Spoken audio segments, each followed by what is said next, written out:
Welcome guys, once again we are going to analysis of complete Indian market. Okay, so let's start with the mid cap Nifty. अगर देखो हम mid cap Nifty की बात करते हैं, daily chart है। Daily chart पे एक नया हाई है, एक कम ही इंडेक्स है जिसने नया हाई लगाया इस वीक या इस दिन बोलो तो। देखो ये से वीकली के चार्ट हम ओपन करते हैं तो इसमें कैसा है कि इसका प्रीवियस वीक अच्छा खासा नीचे से रिजेक्शन लेके ऊपर डोजी क्लोज किया है। ठीक है, अगेन एक देखा क्या जा रहा है कि रिटेस्ट लेके अगेन ये बहुत अच्छा खासा बुलिश क्लोज हुआ है। ठीक है, अब ये सेम कैंडल हमको यहाँ पे भी दिख रही है, देख रहे हो। तो नेक्स्ट वीक कैसा था वैसा ही था। तो मतलब धीरे धीरे मार्केट क्या होता जा रहा है कि शॉर्ट कवरिंग की तरफ आ रहा है, मतलब थोड़ा मार्केट गिरने की तैयारी कर रहा है। जैसे कि यहाँ पे देखो ये एग्जॉस्ट हो चुका है, भले ही यहाँ से यहाँ रिकवर कर लिया लेकिन इट्स लुक लाइक एग्जॉस्टेड। ठीक है, मार्केट इतना हाई लगाना, RSI का डाउनफॉल होना, तो जब भी फॉल आएगा तो हमें एक अच्छा खासा फॉल मिलने वाला है। डेली चार्ट पर हमने जैसे देखा कि वही बुलिश कैंडल न्यू हाई बना के बैठ गया और वी शेप रिकवरी है गाइस। अब वन आवर की चार्ट पे देखो तो कम्प्लीटली दिखता है कि जैसे ही मार्केट फॉल किया उसके नेक्स्ट दिन ही 2-3 दिन में पूरा वी शेप रिकवरी कर लिया। यहाँ पे रेजिस्टेंस लिया, उसको भी ब्रेक कर दिया। अब यहाँ पे हमको एक सपोर्ट दिख रहा है कि ये जो इतने टाइम से ब्रेक नहीं कर पाया था। ठीक है, तो हम इसको सपोर्ट गिन के चलते हैं, करीबन 11,750। ठीक है, 11,750 टू बी प्रिसाइज। अब यहाँ पे आना मतलब एक रिटेस्ट बनता है। ये रिटेस्ट अगर फिर भी बुलिश होना है दूसरी बार तो इसको यहाँ तक तो आना ही है। यहाँ कहीं EMA हम देखते हैं तो EMA सपोर्ट मिलता है कि नहीं, तो 50 EMA सपोर्ट है, देन 200 EMA सपोर्ट है। तो 200 EMA के पास जाने के लिए इसको 50 EMA ब्रेक करना पड़ेगा। जैसे ही 50 और 750 ब्रेक हुआ हमको 200 EMA टारगेट मिल सकता है। 15 मिनट पे बात करें तो देखो अब ये ओवर स्ट्रेच दिखता है। 15 मिनट में हम क्या देख रहे हैं कि बहुत ही ओवर स्ट्रेच मार्केट है। यहाँ से हम गिनते थे कम्प्लीटली हायर राइज बनाया जा रहा है, मतलब एक भी रीटेस्ट नहीं लिया ना कुछ बॉटम। अब हम इसको थोड़ा और खींच के सेट करते हैं अच्छे से, ठीक कुछ इस तरीके का दिख रहा है। अब इसको भी हटा देंगे तो हमारे पास कुछ इस तरीके का सिनारियो है। देखो ये सपोर्ट लिया था, ऊपर गया, ये ब्रेक नहीं कर पाया फर्स्ट टाइम, फिर ब्रेक किया और अच्छा खासा फॉल दे दिया। विद इन 2 डेज इसने पूरा मार्केट रिकवर कर लिया, इसी ट्रेंड लाइन पे घूम रहा है। तो एक बात हमें क्लियरली समझनी है कि जैसे ही इस ट्रेंड लाइन का ब्रेक होता है ना 15 मिनट पे, हमको इजीली ये टारगेट मिल जाएंगे फर्स्ट हाफ में। ठीक है, एंड देन अगर ये लेवल भी छूटता है तो हमको ये लेवल बहुत जल्दी मिलेगा। जैसे इस लेवल का ब्रेक डाउन हुआ ना 11,300 के नीचे क्लोज भी किया ना, तो हमको ये बहुत रैपिडली स्पीड में मिल जाएगी। जैसे यहाँ पे हुआ ना, देखो फॉल भी वैसा ही था, कॉल भी वैसा ही है। ठीक है, तो सेम काइंड ऑफ सिनेरियो हमें अगेन देखने को मिलेगा अगर इस लेवल को ब्रीच करता है तो, लेकिन उसके पहले इसको ट्रेंड लाइन को ब्रेक करना पड़ेगा। ठीक है, तो ये था हमारा mid cap Nifty. Let's back to Sensex. Sensex से हमको सबसे ज़्यादा मूवमेंट मिलता है। ठीक है, इसको भी हम वीकली चार्ट से स्टार्ट करते। देखो वीकली चार्ट पे इसकी क्लोजिंग भी ऑल टाइम हाई पे, देखो इस वीक भी इसने ऑल टाइम हाई लगाया। सेम है क्या है तो इस कैंडल का मोमेंटम देखो, इस वीक का मोमेंट देखो, इस वीक का देखो, तो क्या दिख रहा है आपको? The size of candle is too small, मतलब बहुत ही छोटी है। It's hanging man. ठीक है, वीकली चार्ट में इसने hanging man kind of candle close किया। अभी तो डाइवर्जेंस, हम डाइवर्जेंस बहुत टाइम से देख ही रहे कि ये जितना भी मार्केट ऊपर गया ना एक डाइवर्जेंस के साथ साथ गया। सेम इस देखो यहाँ पे हमको ये 1000 बार हम देख चुके कि इस ट्रेंड लाइन का सपोर्ट लिया है, ब्रेकआउट दिया था लेकिन सस्टेन नहीं कर पाया। नेक्स्ट डे गैप अप खुला, अगेन रिटेस्ट लेके ऊपर चला गया, वी शेप रिकवरी। ठीक है, अब यहाँ आके ये सारी रेड कैंडल, अब लास्ट में कैसा डेली चार्ट पे भी इसने hanging man kind of candle form करके रखी है। हम प्योरली प्राइस एक्शन ही देख रहे हो और कोई हमको इंडिकेटर की जरूरत नहीं है। ठीक है, अगर देखो यहाँ पे भी क्या है कि मार्केट ने वी शेप रिकवरी की, अब इस तरीके से जा रहा है। अगर सही मैं बोलूँ ना, अगर मार्केट के मूवमेंट में आपको बताता हूँ, देखो मार्केट अगर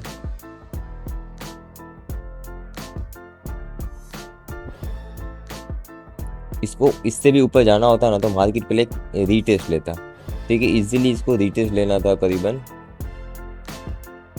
30%, 30 या 50%। तो चलो 30% तो ये था हमारा। ठीक है, 30% ये आ गया, इसके नीचे ये 50 to 60%, तो यहाँ तक उसका एक रीटेस्ट बनता था। फिर मार्केट ने अगर अच्छा खासा हाई लगा होता तो मान भी लेते, लेकिन इसने वी शेप रिकवरी करके एक भी रीटेस्ट नहीं लिया, लेकिन खड़ा भी कहाँ पे है, ये एकदम पॉइंट ऑफ रेजिस्टेंस पे। देखो अगर हम पूरा जोन भी ले ले तो कोई बड़ी बात नहीं है, इसे काइंड ऑफ जोन भी बोल सकते हैं।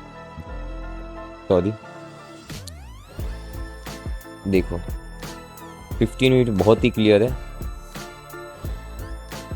इंट्राडे लेवल पे हमको सिर्फ यही इसी चीज़ का ध्यान रखना है कि इस ट्रेंड लाइन का और इस हॉरिजॉन्टल लाइन का ब्रेकआउट या ब्रेक डाउन हमको अच्छा खासा कमा के देने वाला है। अगर इसके ऊपर क्लोज होता है तो we are going to bullish, again एक न्यू हाई दिखेगा। अगर इसको रिटेस्ट लेने के लिए नीचे अभी आना पड़ता है, वेट करना कि इसका ब्रेकडाउन हो। इसका ब्रेकडाउन होते ही आपको इजीली ये मिल जाएगा, ठीक है। इसके नीचे तो फिर ये टारगेट है। देखो जैसे ये मार्केट में चढ़ा है ना, वैसे ये उतरेगा अभी। पीछे का तुम कैंडल साइज देख लोगे, पीछे इसने कैंडल ने मोस्ट रिसेंट इसने कैसा वर्क किया, तो वैसा ही वर्क करेगा अगेन, ठीक है। चलो ये हुआ सेंसेक्स। अब हम बात करेंगे फिर निफ्टी। फिर निफ्टी में भी सेम सिनेरियो है। Let's back to 1 week. इसके वीकली चार्ट पे भी देखो सेम काइंड ऑफ, इसने नया हाई नहीं लगाया। हमने क्या बोला था कि हर इंडेक्स ने नहीं लगाया, इस वीक इसने हाई नहीं लगाया। इसने प्रीवियस वीक में एक हाई क्लोज दिया, हाई ओपनिंग दी थी लेकिन क्लोज भी नहीं कर पाया, देन फॉल। इस वीक भी हाई क्लोज नहीं कर पाया, क्लोज क्या क्रॉस भी नहीं कर पाया। डेली चार्ट पे देखो तो यही पॉइंट ऑफ रेजिस्टेंस पे खड़ा है, जहाँ से मार्केट ओपन हुआ था वहीं उसके आसपास खड़ा है डेली चार्ट पे भी। There is no more difference. अब देखो सेम काइंड ऑफ सिनेरियो में कहाँ दिख रहा था, ये प्रीवियसली हमको सेंसेक्स में दिख रहा था कि मार्केट में एक वी शेप रिकवरी करके ये शांत बैठ के भी साइड में चला गया इस तरीके से, जो कि नहीं जाना था, ठीक है। ये पॉइंट ऑफ रेजिस्टेंस है हमारे लिए इस तरीके। अब इसको ब्रेक डाउन भी ले लो, द जोन भी गिनो तो भी कोई प्रॉब्लम नहीं है, क्योंकि यहाँ पे भी देखो हुआ था, ठीक है। सेम इज यहाँ पे एकदम स्टिफ हो गया। अगर इसको ऊपर भी जाना है तो फर्स्ट टारगेट ये रहेगा, कल गैप अप खुल के भी यहाँ कहीं पे खुल सकता है, ठीक है। गैप अप अगर फॉल देता है तो ये आराम से ब्रीच कर देगा, ये ब्रेक डाउन दे के चला जाएगा। लेकिन यहीं से सपोर्ट लेता है तो हमको अगेन एक नया हाई फिर निफ्टी में भी दिख सकता है, ठीक है। तो इस काइंड ऑफ का मूवमेंट रहने वाला है मंडे के दिन। अगर गैप अप खुलता है तो ये हमारा gap up points previous day का जो भी है, ठीक है। गैप अप खुल के सीधा ऊपर नहीं जाएगा, गैप अप खुल के सीधा नीचे ही आएगा, ये लेवल रिटेस्ट लेगा। अगर ये रिटेस्ट में फेल होता है, ब्रेक डाउन देता है, तो हमको 2 दिन में ये रिजल्ट मिल जाएगा 21,500, ठीक है। चलो अब हम बात करेंगे bank Nifty, highest traded index bank Nifty है, ठीक है। अगर हम इसका वीकली चार्ट ओपन करें, इसने भी कोई नया हाई नहीं लगाया इस week.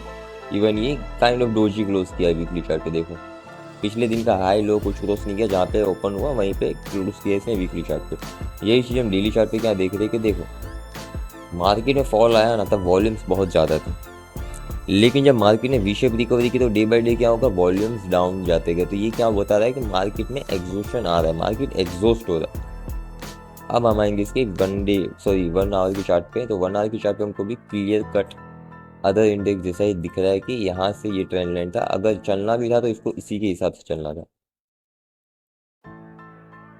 Support to support, trend line का सपोर्ट लिया, सपोर्ट लिया, सपोर्ट लिया, यहाँ पे इसने ब्रीच किया, ब्रेक डाउन दे दिया, अच्छा खासा फॉल देने के बाद वी शेप रिकवरी भी कर लिया। अगेन अब इसी ट्रेंड लाइन को सपोर्ट बना के चल रहा है। तो सिंपल सा कैलकुलेशन क्या है कि हमको वेट करना है बियरिश होने के लिए इसके ब्रेक डाउन का, ठीक है। अब ब्रेक डाउन के लिए मैं क्यों इतना आपको बता रहा हूँ, क्योंकि देखो मार्केट का स्ट्रक्चर साफ साफ बता रहा है कि जब मार्केट को ऊपर जाना तो बहुत ही अच्छे तरीके से ग्रीन कैंडल में गया। अब क्या है, मार्केट ऊपर तो जा रहा है लेकिन कोई नहीं कमा पा रहा है यहाँ पे, ठीक है। ना बुलिश ना बियरिश, दोनों के प्राइस डीके हो रहा है, कंप्लीटली डीके हो रहा है। अगर आपने होल्ड भी किया तो ये साइड में जाके आपको 0.15 ही देगा लास्ट में, ठीक है। मतलब 0 रुपये करके जाएगा ये तुम्हारे।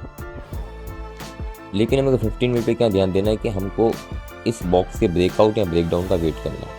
We will wait to breakout और ब्रेकडाउन। देखो यहाँ पे अगर थोड़ा और खींचते हैं तो क्या है कि ये देखिए रेजिस्टेंस पॉइंट था, अभी सपोर्ट पॉइंट बन चुका है। सेम एज ये रेजिस्टेंस पॉइंट है, ये पहले सपोर्ट था।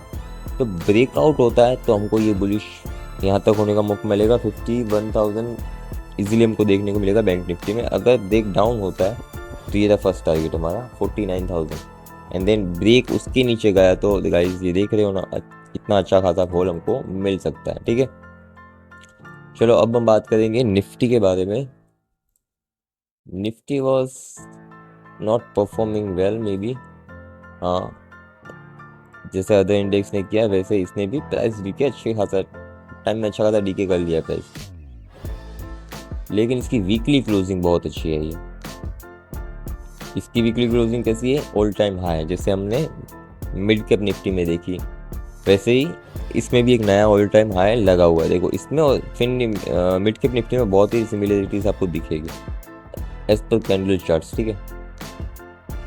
लेकिन और एक सिमिलरिटीज बैंक निफ्टी के साथ वो है कि ये वॉल्यूम के साथ गिर रहा है। देखो मार्केट अच्छा खासा बुलिश है, ठीक है, फॉर्मेट में अच्छा खासा मतलब फॉर्मेशन बना रहा है, लेकिन volume day by day drop होते जा रहे हैं। तो ये इंडिकेशन है कि मार्केट एग्जॉस्ट हो रहा है, भले इसने नया हाई लगा है लेकिन लीजिटमेट नहीं है। वॉल्यूम्स का होना मतलब देखो सिंपल सा चीज़ मैं समझाता हूँ कि अगर इतना मार्केट ऊपर गया ना, वॉल्यूम ज़्यादा होता है तो मतलब क्या है कि ज़्यादा पार्टिसिपेंट्स है, ज़्यादा लोगों का है। 1 करोड़ लोग इसको लेके गए तो 1 करोड़ एक साथ लोग नहीं बेच देंगे। लेकिन इसमें क्या दिखा है कि वॉल्यूम डाउन होता जा रहा है, मतलब पहले यहाँ पे 1 करोड़ लोग थे, अब धीरे धीरे वॉल्यूम गिर के लाख में आ गया है, लाख से 1000 में आ गया है। 1000 लोग ही सिर्फ है जो इसको मार्केट को यहाँ तक रखे हुए हैं। अगर वो चाहते हैं ना तो मार्केट को 1 सेकंड में गिरा सकते हैं। तो ये हुआ मार्केट में एग्जॉशन, ठीक है। अगर ये चाहे तो ये क्वांटिटीज बहुत कम है, ये मैनिपुलेशन होता है। तो वॉल्यूम्स पे ज़्यादा फोकस रखना, वॉल्यूम्स आर बेस्ट। वही देखो वरना की चार्ट पे भी हमको सेम दिख रहा है कि वॉल्यूम ड्रॉप होता जा रहा है। वॉल्यूम्स की यहाँ पे ज़रूरत नहीं है, हम यहाँ पे ईएमए निकाल के देखते हैं। ईएमए भी कुछ खास है नहीं, ईएमए किसी और पे सब दूर दूर ईएमए। अभी देखो यहाँ पे भी हमको सेम काइंड ऑफ सिनारियो दिखेगा। ट्रेंड लाइन का सपोर्ट था जो ब्रेक नहीं हुआ यहाँ पे, फिर सपोर्ट अगेन ये मार्केट यहाँ तक सपोर्ट लेने आ सकता है। तो ट्रेंड लाइन हमारा सपोर्ट रहेगा, ठीक है। मार्केट में फॉल भी आता है तो हमारे पास फर्स्ट टारगेट निकल जाएगा बैंक फिर निफ्टी में यहाँ कहीं पे 21,100। इसके नीचे ब्रेक होना मतलब हमको इजीली ये टारगेट अचीव हो जाएंगे अगर निफ्टी में होता है। तब मार्केट स्ट्रक्चर देखो ना, तो ये बॉटम और ये बॉटम दूसरे इंडेक्स में बहुत दूर दूर है as compare to Nifty. Nifty में बहुत ही पास है। देखो ये रहा एक बॉटम, उसके पास ही फॉल आया था लास्ट बॉटम तक। तो अगेन यहाँ तक आना निफ्टी के लिए it's not a big deal, ठीक है। वो आ सकता है और इसी स्पीड में आ सकता है। तो मेरे हिसाब से तो आपको थोड़ा निफ्टी में फोकस करना चाहिए इस अगले वीक, ठीक है। तो next week is going for Nifty, तो निफ्टी में पूरा फोकस रहेगा हमारा, क्योंकि निफ्टी हमको एक अच्छा खासा मूवमेंट दे सकता है, ठीक है। अगर हम चलो यहाँ पे हमें ना इंडिकेटर यूज़ करेंगे रिलेटिव स्ट्रेंथ इंडेक्स। तो ये हमको क्या दिख रहा है कि मार्केट में देखो इवन आरएसआई भी क्रॉस नहीं करी, वो भी एग्जॉस्ट हो रही है, ठीक है। आरएसआई क्या है, रिलेटिव स्ट्रेंथ इंडेक्स। इंडेक्स मतलब स्ट्रेंथ कम हो रही है मार्केट में, ठीक है। सेम इस देखो यहाँ पे भी दिख रहा है कि मार्केट यहाँ ऊपर जा रहा है, लेकिन यहाँ पे कैसा है डाउनफॉल में आरएसआई जा रही है, स्टॉकेस्टिक आरएसआई, इसमें भी डाइवर्जेंस है। तो मार्केट में ये तो होना पक्का है कि रीटेस्ट तो चाहिए मार्केट को, भले वो यहाँ तक हो फिर अगेन यहाँ तक हो। हम वेट करें एक रीटेस्ट का। अगर ये रीटेस्ट यहाँ तक आता है तो हम यहाँ पे अगर बुलिश कोई कैंडल बनता है तो we can go for bullishness. लेकिन अगर इसको ब्रीच करता है तो we are 100% going for bearish movement, ठीक है गाइज। तो hope you enjoy this video guys. तो आज के लिए इतना ही था। 15 मिनट देखने का कोई मतलब नहीं है, ठीक है। वही सेम काइंड ऑफ सिनेरियो के 15 मिनट ब्रेक करेगा तो ये टारगेट हमको मिलेगा, नथिंग न्यू। ये ब्रेक डाउन होता है तो ये हमको मिलेगा। सिंपली आज हमने सीखा जो पूरा प्राइस एक्शन है कोई इंडिकेटर मोस्टली यूज़ नहीं किए। जो भी हमने इंडिकेटर यूज़ किया सिर्फ वॉल्यूम से यही देखने के लिए डाइवर्जेंस है कि नहीं, मतलब प्योर प्राइस एक्शन पे हम ट्रेड करने वाले हैं मंडे को। तो हमारा पूरा फोकस क्या रहेगा मंडे के दिन, निफ्टी पे हमको पूरा ध्यान देना। और किसी इंडेक्स को हम नहीं देखे तो भी चलेगा, ठीक है, लेकिन निफ्टी पे थोड़ा ध्यान देना नेक्स्ट वीक के लिए। चलो guys, hope you enjoy this video. Please like share subscribe करना ना भूलिए। Thank you.